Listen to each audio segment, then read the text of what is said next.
Palavra nasce no corpo, também brota do chão, cria raiz e folha e respira.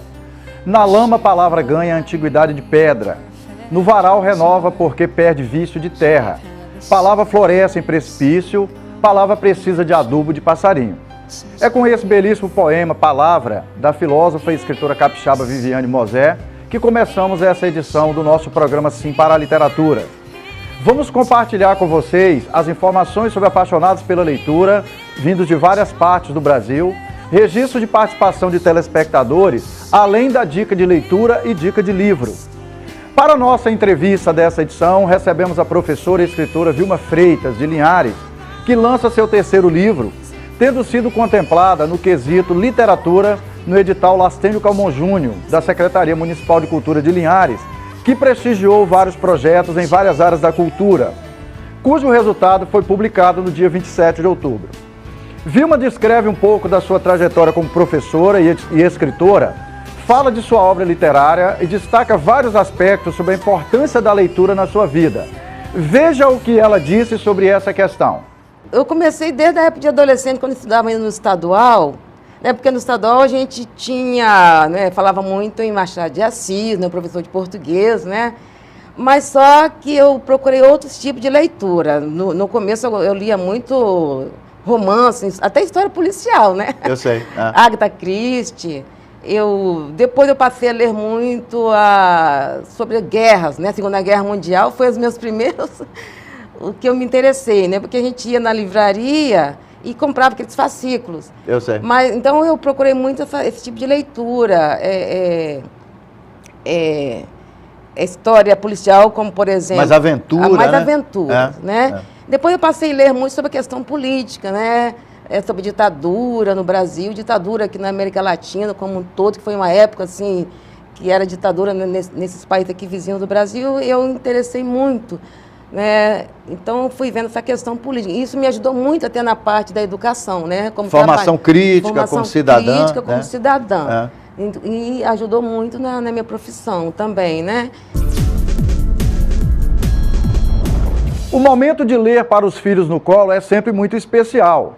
São daqueles momentos que ficam para sempre gravados na memória da infância de qualquer um, além de serem importantes para estimular o hábito da leitura.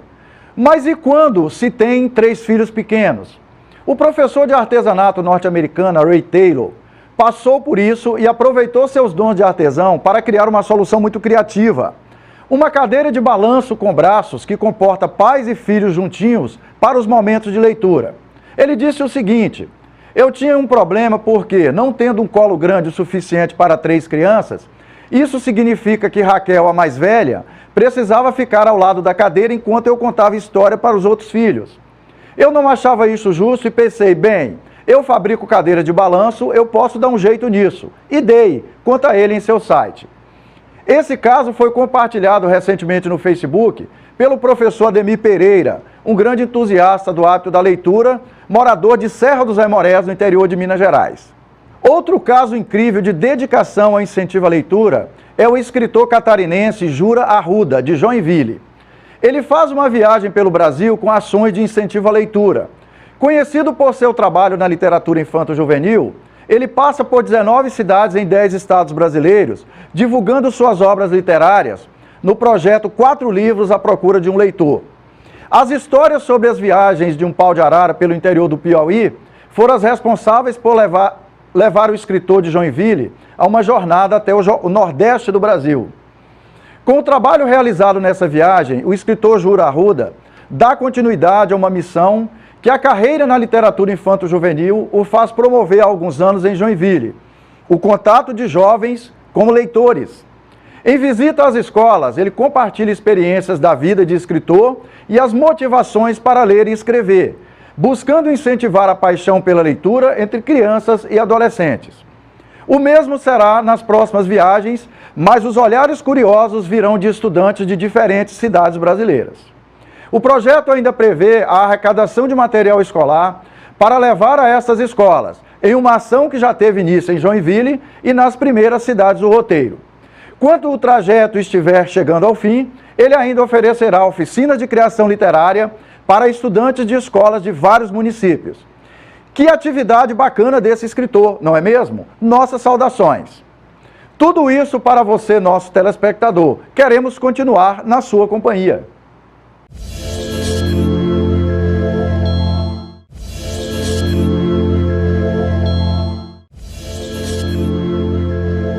Cinco motivos para ler para seu filho.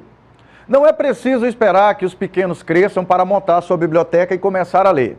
Na verdade, não é recomendável, inclusive. A Sociedade Brasileira de Pediatria já receita livros para crianças desde o nascimento e alerta para uma porção de benefícios que a leitura traz nos primeiros anos de vida, sem contraindicações e livre de efeitos colaterais. Primeira dica: ler aumenta o vínculo entre pais e filhos. O simples ato de ler em voz alta já é tranquilizante e atua no desenvolvimento cerebral, ajudando os mais bebezinhos a identificar a voz e tê-la como porto seguro. Um estudo canadense reuniu 116 famílias em situações estressantes e comprovou que ler para as crianças tem efeito tranquilizador e traz sensação de intimidade, controle e normalidade. Segunda dica: pequenos leitores tendem a se tornar adultos mais articulados e inteligentes. Aspectos cognitivos, em especial o desenvolvimento da linguagem, estão no topo dos benefícios lembrados pelas pessoas quando o assunto é o incentivo. A leitura atua na construção do papel de cidadão, que, aliada com a saúde do corpo, vai significar também na qualidade de vida dos pequenos. No caso dos bebês que nascem com alguma deficiência, o cérebro pode criar novas conexões para suprir habilidades perdidas, como o estímulo de contar histórias. Terceira dica: é a melhor maneira de explicar assuntos complexos e ajudar a interpretar sentimentos. Este momento não pode se tornar uma atividade mecânica de ler somente por ler. Esta é a oportunidade que você cria para que os pequenos possam refletir, analisar e conversar sobre a história. Muitos dos conflitos vividos pelos personagens podem, em diferentes situações, ser os mesmos vividos pelos pequenos. E identificar-se é um passo muito importante no autoconhecimento e na verbalização dos seus sentimentos. Quarta dica: ler aumenta o repertório cultural.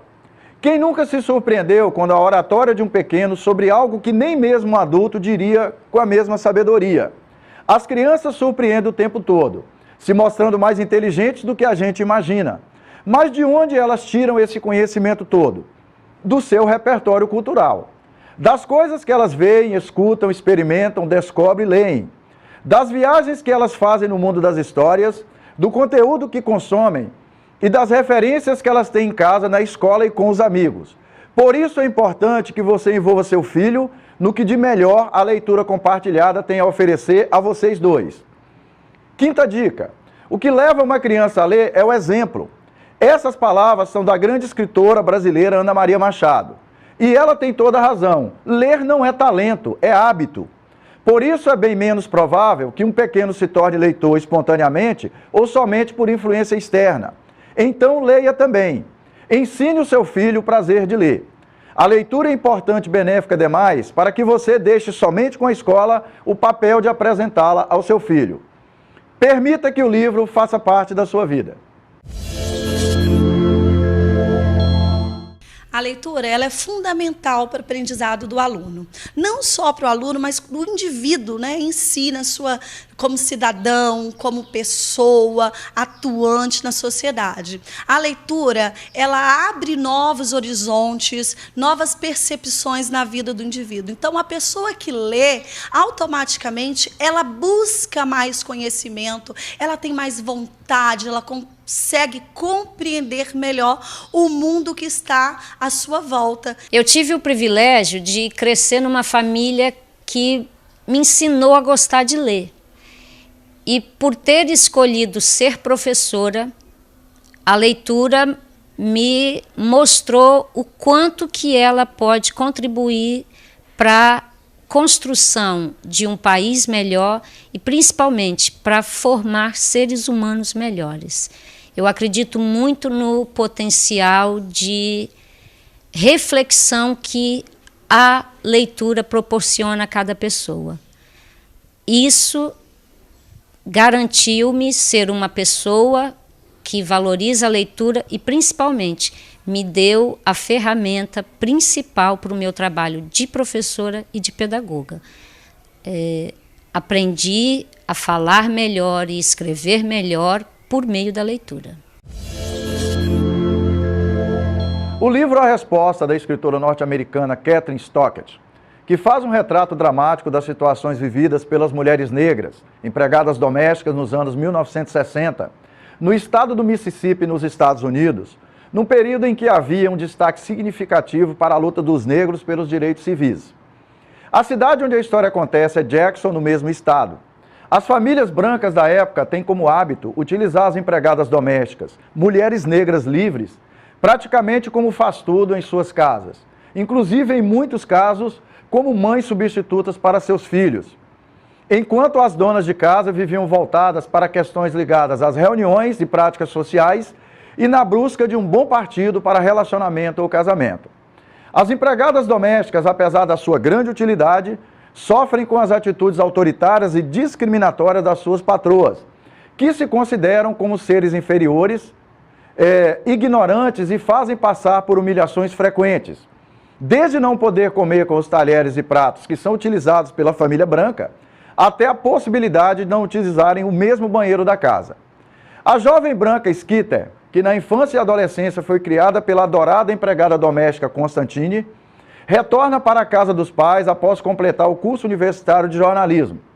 Ela ambiciona fazer carreira profissional como jornalista e sonha ser escritora, procurando se distanciar do lugar comum em que vivem as mulheres da cidade. Sua mãe, no entanto, não economiza esforços para conquistar um bom partido para a filha. A segunda personagem é Abilene, uma empregada negra, talentosa, sábia e imponente, e que já está ajudando a criar sua 17ª criança branca. Ela vive angustiada com a perda de seu único filho, que morreu por falta de cuidado dos seus patrões quando o menino estava doente. Ela tem um cuidado muito especial com a menina, filha da dona da casa onde trabalha, por quem é responsável. Durante esse tempo, Abilene vive com a sensação de que a qualquer momento vai ter que afastar-se da criança, dada a difícil relação que tem com a patroa, uma mulher de caráter instável e duvidoso. A terceira personagem dessa história é Minnie, também negra e empregada doméstica. É uma grande amiga de Abilene, uma cozinheira de mão cheia, que com seu jeitão estabonado tem dificuldades de controlar a própria língua, tendo dessa forma problemas para permanecer nos empregos. A vida dessas três mulheres, de origens e perspectivas tão diferentes, vai se cruzar quando elas unem forças num projeto que visa denunciar o modelo discriminatório que é imposto para as mulheres negras e que causa sufoco e tormento para suas vidas. O projeto de denúncia de cunho até bem-humorado que elas elaboram, em forma de um livro, vai transformar a cidade de Jackson. Mães, filhas, empregadas domésticas, amigas e a maneira como umas veem as outras. A proposta, que envolve várias outras empregadas domésticas, sinaliza com momentos de dignidade para todas elas. O livro A Resposta é uma história que toca de forma direta a nossa sensibilidade, pois consegue alinhavar senhas bem-humoradas com ingredientes de muita esperança. A história contada no livro nos permite aproveitar uma oportunidade única de sentir, refletir e nos emocionar. Trata-se de uma história situada nos anos de 1960, mas que tem temporalidade em qualquer momento histórico. Haja vista muitas situações com as quais, infelizmente, ainda convivemos nos tempos ditos modernos, no que diz respeito, particularmente, à questão do racismo. Vale muito a pena ler esse livro. Permita que o livro faça parte da sua vida.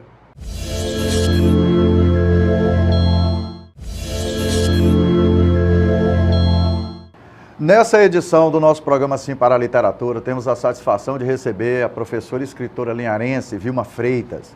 Vilma já é autora de 2 livros e agora recentemente o projeto de um novo livro dela foi contemplado aqui pela Leila Austênio Calmon Júnior. Vilma, seja bem-vinda ao projeto Sim para a Literatura. Eu queria que você ficasse bem à vontade aqui na nossa companhia. É um prazer ter você aqui no programa.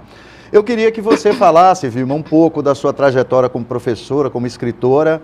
Sei que você faz um trabalho aí de contação de história para as crianças nas escolas, né? E depois a gente vai falar um pouco da sua obra literária. Queria que você falasse um pouco da sua trajetória como professora e como escritora. Bom, como professora, eu sempre trabalhei com a educação, com as séries iniciais, né? Mas eu sou formada também em Geografia, tenho faculdade de licenciatura em Geografia. Mas o meu tempo maior, né, dedicação maior, foi nas séries iniciais, até o 5º ano, né? Mas trabalhei muito tempo com Geografia também. E atualmente eu trabalho no CEJA, né? Atendendo os alunos da educação inclusive, né, educação especial. Jovens e adultos. Jovens e adultos. Toda a sua trajetória como professora sempre foi escola de Linhares. Foi, sempre escola de Linhares. Estudei aqui, nasci aqui e comecei já dedicando o tempo todo só na educação. Como é que tem sido o seu projeto de educação, Vilma? Você como professora, como é que você percebe a educação, né, nesses grupos aí com os quais você trabalha? A educação é um legado maior que cada ser humano tem o direito, né, à educação, é um dever, né, do setor público e um direito de todos, né, seja de qualquer idade, em qualquer época que procurar, todos deveriam ter esse direito. É um legado que todos... Que a sociedade como um todo tem que promover para as pessoas. Tem que promover para quem precisa, para quem procura, né, aliás. Ô, Vilma, você de tem... boa qualidade. De boa qualidade, de preferência, né, Vilma? Preferência. É. Você tem o histórico, né, de já ter publicado 2 livros, agora você vai publicar um 3º aí, que foi contemplado pelo edital municipal. Exatamente. Como é que a leitura entrou na sua vida? O seu hábito de leitura entrou na sua vida? Não, Começou quando? Eu comecei desde a época de adolescente, quando eu estudava ainda no estadual, né, porque no estadual a gente tinha, né, falava muito em Machado de Assis, né, professor de português, né? Mas só que eu procurei outros tipos de leitura. No começo eu lia muito romances, até história policial, né? Eu sei. Agatha Christie. Depois eu passei a ler muito sobre guerras, né? Segunda Guerra Mundial foi os meus primeiros, o que eu me interessei, né? Porque a gente ia na livraria e comprava aqueles fascículos. Eu sei. Mas, então eu procurei muito esse tipo de leitura. História policial, como por exemplo... Mais aventura, mais né? aventuras, né? Depois eu passei a ler muito sobre a questão política, né? Sobre ditadura no Brasil, ditadura aqui na América Latina como um todo, que foi uma época assim, que era ditadura nesses países aqui vizinhos do Brasil, e eu me interessei muito, né? Então fui vendo essa questão política. Isso me ajudou muito até na parte da educação, né? Como formação crítica como cidadã. Crítica como né? cidadã. E ajudou muito na minha profissão também, né? E depois eu também comecei a ler muito outro tipo de leitura. A leitura, né, procurar os escritores brasileiros, né, como Jorge Amado, né? Atualmente eu estou lendo muito por exemplo, o José Saramago, né? Escritor português. Escritor português muito bom, fala sobre... essa questão assim também política, né? José Saramago é um escritor que tem uma crítica muito forte. Ensaio da lucidez, né? Então ele mostra muito Ensaio da cegueira, né? Cegueira, né? Inclusive até um filme, né? Exatamente. Sobre isso. Foi transformado num filme. Foi um filme. E tem outros atores, outros escritores também que às vezes eu não conheço todas as obras deles. Por exemplo, o Fernando Pessoa, né? Que é um escritor português. Mas assim é o estilo de vida, né? O que ele procurava, o que ele... Então, parece assim que eles têm uma psicografia, né, que vem e parece que ajuda eles a escrever. É uma psicografia universal. Eu sei. Né? Não seria de um morto que foi lá e editou. Mas, assim, ajuda. Como que esse cara escreve tão bem? Então, às vezes, por exemplo, o Manuel Bandeira, né, um grande poeta, né? Que às vezes ele fazia um poema até de um simples objeto dentro de casa, uma chaleira. De coisas corriqueiras, coisas do dia a dia. Né? Então a maneira de escrever, acho que já vem da pessoa, o dom da escrita, né? Da boa escrita já vem com a pessoa, já é o dom, acho que já nasce com ele. Você atua há quantos anos como professora, Vilma? Como professora, já sou até aposentada, tenho uns 30 anos. 30 anos. Qual a importância que tem... o professor ser um professor leitor, o professor ter o hábito da leitura? Eu acho que seria o primordial, né? Para ele dedicar, para ele ajudar os alunos a desenvolver o hábito da leitura, porque às vezes ele pede para ler, mas ele não lê, né? Ele cobra, mas às vezes ele não cumpre, né, essa tarefa. Como que ele vai incentivar se ele também não tem ideias? Porque quando ele lê, é mais fácil dele indicar, oh, esse livro aqui é muito bom, esse livro aqui fala sobre isso, indicar os autores.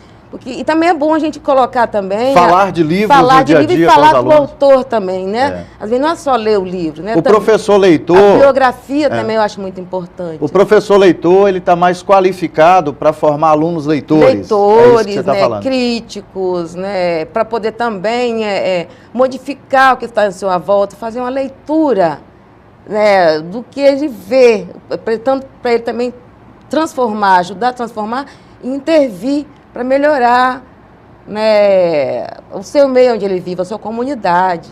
O hábito da leitura, ele torna o professor, inclusive, um profissional muito mais empolgado para trabalhar com a educação. Para trabalhar, para dedicar os alunos para trabalhar. Ô Vilma, eu queria que você falasse um pouquinho, rapidamente, de cada livro que você já publicou, e aí depois a gente falar do livro que foi contemplado no edital aí da Lei Lastênio Calmon Júnior. Queria que você falasse desse rapidamente, né, para o nosso telespectador conhecer. Você pode mostrar o livro? Eu gostaria de falar esse aqui primeiro, que esse aqui foi o primeiro que surgiu, foi por acaso, né? Eu não pensei em escrever, nunca passou pela minha ideia escrever. Esse aqui surgiu na época, quando começou a discutir muito o assunto sobre a dengue, o mosquito, eu digo que eu comecei a escrever por causa do mosquito. Talvez foi o que me levou à necessidade de um material literário que na época a gente não tinha, né? Eu não tinha visto nenhum livro que falava sobre o Aedes aegypti. Um material mais instrutivo, né? Mais instrutivo, né? Né? De forma literária a gente não tinha. Tinha muito material do SUS. Então isso foi mais pela circunstância, quando eu levei os alunos a escrever, produzir teatro dentro do tema. Então eu mudei de escola e aí eu continuei lendo. Na verdade, os alunos foram meus primeiros críticos, né? Aí eu conversei com a minha colega de Norá, né, Porto, ela falou, não, isso aqui vale, vamos. Aí as crianças falavam, tia, podia ter um livro, cadê o livro? Foi daí que surgiu a ideia de fazer. Ótimo. Incentivada pelos alunos. E o João? E esse João aqui, que eu gosto muito, ele tem muito a ver com a minha observação sobre o que está acontecendo no meio ambiente. Essa mudança climática rapidamente, né? Que quando a gente ouvia os cientistas, né, os estudiosos falar da mudança climática, a gente achava que fosse daqui a 50 anos, conforme eles falavam. Parece que estava tão distante, né, Vilma? Estava tão distante. E, de repente, veio essa mudança radical, né, essas tragédias aí, El Niño, o efeito estufa, tudo isso fez essa mudança ser tão rápida e assustadora ao mesmo tempo. E isso me levou a lembrar, a retornar no meu tempo de criança, quando morava na zona rural, que eu sou da zona rural. Tinha a natureza toda à disposição, né, morava no meio, né, de uma clareira da Mata Atlântica. E aí fui fazendo esse histórico, é um livro mais de memória, na verdade, né? Colocando o que eu vi na época. Até chegar nos dias de hoje. A gente tinha uma mata diversificada, a Mata Atlântica, e de repente a gente vê o meio ambiente todo modificado, né? A gente vê uma mata homogênea, né? Agora a plantação de eucalipto. De qualquer forma, os grandes projetos agropecuários e florestais, né?